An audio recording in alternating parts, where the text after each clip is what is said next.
योगेश्वर श्री कृष्ण जी, क्या उनके नाम के पीछे कोई जाति सूचक शब्द है? कोई जाति सूचक मर्यादा पुरुषोत्तम श्री राम नहीं, क्या कोई जाति सूचक शब्द है? बिल्कुल अभी भी लोगों के दिमाग में ये बात नहीं आ रही, इस सदी में भी नहीं आ रही। जी, बागेश्वर धाम निकले हैं जातिवाद को मिटाने के लिए, ऋषि दयानंद का मिशन था ये। जी, जी, लेकिन फिर भी बहुत सारे शंकराचार्य जिनकी आंखों पर पट्टी बंधी हुई है, जी, आज भी उस व्यक्ति का विरोध कर रहे हैं। किस सदी में हम जी रहे हैं और इस सनातन धर्म का कितना नाश करेंगे ये तथाकथित शंकराचार्यों को जी, इन्होंने हमेशा से अच्छे कार्यों में रोड़ा अड़ाया है। जी, खुद अपने सोने चांदी के सिंहासन से नीचे उतरते नहीं है। जी, क्या हिंदू धर्म बट गया? जी, एक नौजवान 28 साल का बागेश्वर धाम सरकार धीरेन्द्र शास्त्री निकले हैं, इनको दिक्कत इस बात की हो रही है हम शंकराचार्य और ये आजकल अपना पॉपुलर हो गया, ये है इनको सब समझता। भाई जो काम करेगा वो चमकेगा। बांग्लादेश में क्या हो रहा है आप सब जानते हैं, भारत में क्या हो रहा है कोई शंकराचार्य बोलता है कभी? इनको अपनी राजनीति से फुर्सत नहीं, ये तो सोने चांदी के सिंहासन में बैठकर मलाई चाप रहे हैं सारे के सारे। दुनिया में हमारा ही धर्म ऐसा है जहां मुसलमान के कल्याण की कामना करते हैं। हमारे मंदिरों से तो उद्घोष होता है सर्वभवन्तु सुखिनः, विश्व का कल्याण हो, कौन उद्घोष करता है? हमारे सनातन धर्म के मंत्रों में उद्घोष होता है। किसी मस्जिद से आपने सुना है? किसी गिरजाघर से सुना है? जी, जी। यदि हम जातियों के भेद की बात करें तो ऋषि दयानंद ने तो बहुत बड़ा, स्वामी श्रद्धानंद जी ने आर्य समाज में बहुत बड़ा काम किया, बहुत महापुरुषों ने काम किया, आर्य समाज के संतों ने काम किया जाति भेद मिटाने को। लेकिन बड़े विकृति आ चुकी है समाज में आज भी बहुत बड़े पैमाने पर जाति का पूरे देश के देखिए बहुत बड़ा भेदभाव है। आपकी बात बिल्कुल यथार्थ है। आज योगी जी नारा दे रहे हैं बटेंगे तो कटेंगे जी। ये योगी जी की आज बात समझ में आई जी, अच्छी बात है जी, और यथार्थ बात है जी। लेकिन महर्षि दयानंद जी के दिमाग में आज से 170 साल पहले बात आ गई थी जी। वो एक ऐसे महापुरुष थे जिन्होंने धरती पर सबसे पहले जातिवाद का खंडन किया था जी जी जी। पूरे इतिहास आप खंगाल लीजिए जी। स्वामी दयानंद सरस्वती से पहले कोई ऐसा महापुरुष नहीं था जिसने जातिवाद पर कुठाराघात किया हो जी जी, इतने बड़े स्तर पर जी। और आर्य समाजी जो लोग होते थे वो अंतर जातीय विवाह करते थे जातिवाद को तोड़ने के लिए जी जी। लोगों ने उनको हुक्के पानी बंद किए, समाज से बहिष्कृत किया जी। उन्होंने वो समाज के सारे उनके उपेक्षाओं को उन्होंने सहा जी। लेकिन उन्होंने फिर भी ऋषि के मिशन को आगे बढ़ाया। उनका तो ऋषि दयानंद सरस्वती कहते थे कि हम सभी एक ईश्वर की संतान है और सभी महान है, हमें कोई अगड़ा पिछड़ा नहीं होता, कोई दलित और सवर्ण नहीं है, व्यक्ति अपने कर्मों से मान बनते हैं। 4 वर्ण व्यवस्था है, 4 वर्ण है, वो वैदिक है, वो पहले भी थे और आज भी है। बिना वर्ण व्यवस्था के समाज चल ही नहीं सकता, वो तो एक्सेप्ट करनी पड़ेगी। लेकिन जाति आप लगभग 1000 साल से पहले का इतिहास देख लीजिए जी जी। आपको किसी भी महापुरुष के नाम के पीछे जाति सूचक शब्द नहीं मिलेगा जी। जैसे योगेश्वर श्री कृष्ण जी, क्या उनके नाम के पीछे कोई जाति सूचक शब्द है? कोई जाति सूचक। मर्यादा पुरुषोत्तम श्री राम नहीं, क्या कोई जाति सूचक शब्द है? बिल्कुल। युधिष्ठिर वो क्षत्रिय लोग थे, राजा थे, लेकिन उनके पीछे भी कोई जाति सूचक शब्द नहीं। अर्जुन जी, भीम, नकुल, सहदेव ऐसा हम बोलते हैं। आप सीरियल देखिए, कहां कोई जातिवाद है? कुछ है ही नहीं। ये तो हमको बांटने के लिए, हमको काटने के लिए, खत्म करने के लिए हमको आपस में दड़ों में बांटा गया। ये हरिजन है, ये चमार है, ये यादव है, ये जाट है, ये ठाकुर है, ये गुर्जर है। हमारी ताकत को बांटा गया और फिर हमको आपस में लड़ाया गया, भेदभाव डाला गया।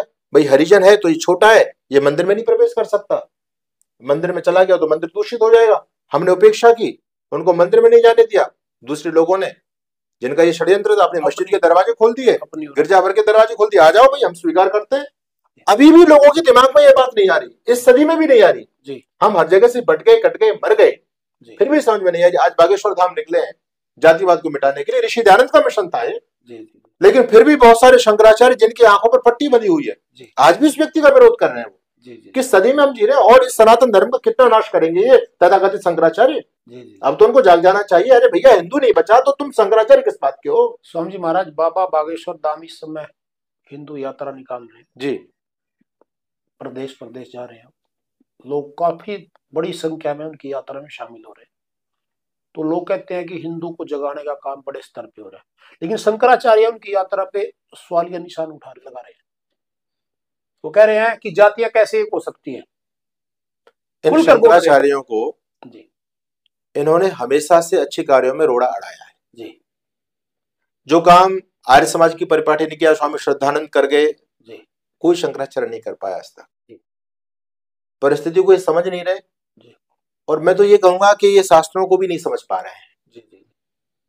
ये खुद कुछ काम कर नहीं रहे, खुद अपने सोने चांदी के सिंहासन से नीचे उतरते नहीं है जी। इन्होंने कुछ काम नहीं किया, हिंदू धर्म बट गया जी। एक नौजवान 28 साल का बागेश्वर धाम सरकार धीरेन्द्र शास्त्री निकले हैं जी, तो हमको उनके कदम का स्वागत करना चाहिए जी। एक बहुत अच्छा कदम है, राष्ट्रवाद का कदम है। इनको दिक्कत क्या हो रही है? इनको दिक्कत इस बात की हो रही है क्योंकि बागेश्वर धाम ये कल के लड़के सारा श्रेय लेके चले गए, हम शंकराचार्य, और ये आज का लड़का पॉपुलर हो गया, ये है इनको सब समस्या। भाई जो काम करेगा वो चमकेगा। एक बात बताओ, हिंदू पर इतनी दुर्दिन आए हुए हिंदू के इस देश में, बांग्लादेश में क्या हो रहा है आप सब जानते हैं, भारत में क्या हो रहा है, कोई शंकराचार्य बोलता है कभी? इनको अपनी राजनीति से फुर्सत नहीं, ये तो सोने चांदी के सिंहासन बैठ कर मलाई चाप रहे हैं सारे के सारे। इनको दर्द कहाँ है? दर्द है आर्य समाज को, और आर्य समाज ने जिन चीजों का खंडन किया, बागेश्वर धाम उन्हीं चीजों को समाज में उठा रहे। हम उनके इन कदम का स्वागत करते हैं और हम पूरे हिंदू समाज को उनके साथ होना चाहिए। तो जो उनकी मांग है हिंदू राष्ट्र घोषित होने की, तो जायज है, होनी चाहिए। देखो हिंदू स्वामी सच्चिदानंद जी क्या सोचते हैं? मैं कहता हूं बिल्कुल होना चाहिए। हिंदू का मतलब आर्य, तो दूसरों का क्या स्थान रहेगा उसमें? हाँ, यही तो एक मुख्य बात है जी।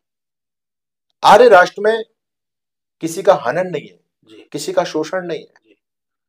दुनिया में हमारा ही आर्य धर्म है। आज हम उसको हिंदू धर्म कहते थे, पुराने काल में उसको वैदिक धर्म या आर्य धर्म कहते थे। दुनिया में हमारा ही धर्म ऐसा है जहां मुसलमान के कल्याण की कामना करते हैं जी जी। हमारे मंदिरों से तो उद्घोष होता है सर्वभवन्तु सुखिनः जी जी, विश्व का कल्याण हो, कौन उद्घोष करता है? हमारे सनातन धर्म के मंत्रों में उद्घोष होता है जी। किसी मस्जिद से आपने सुना? किसी गिरजाघर से सुना? जी जी जी, है ही नहीं। कहते हैं वो अपनी स्वयं की करते हैं, लेकिन जो वेद है वो सबकी बात करता है सनातन। तो यदि हिंदू राष्ट्र बनेगा जी, तो भाई निरंकुशता पर पाबंदी लगेगी जी, और मानवता की रक्षा होगी जी जी। हिंदू तो जीवन पद्धति है जहाँ सबका सम्मान है, कोई पक्षपात नहीं है। हम सभी, वेद कहता है यत्र विश्वम भवत्यग्निडम सर्वभवन्तु सुखिनः, सारा संसार ही हमारा परिवार है जी। तो हम तो आज भी उनको अपना मान करके चल रहे हैं, वही तो हमको काफिर कहते हैं, हम तो आज भी उनको भाई बोलते हैं। तो यह हिंदू राष्ट्र दिक्कत क्या है? यदि हिंदू राष्ट्र घोषित हो, एक बात माने, तो सबका सम्मान होगा, सबका सम्मान होगा, किसी के साथ कोई वो नहीं रहेगा। हाँ, हिंदू को कास्ट नहीं है, हिंदू एक विचारधारा है, हिंदू जीवन पद्धति है जिसमें सबका कल्याण निहित है। एक हिंदू धर्म ऐसा है जो जिसके किसी पैर के नीचे आके चींटी भी दब जाए, मर जाए, तो उसको पश्चाताप होता है, चींटी मर गई। लोग तो भैंसा बकरा काट काट के खा रहे हैं, है ना? तो जब हमारी आर्य विचारधारा फैलेगी तो पूरी समष्टि का कल्याण इसमें निहित है, इसलिए हिंदू राष्ट्र होना चाहिए।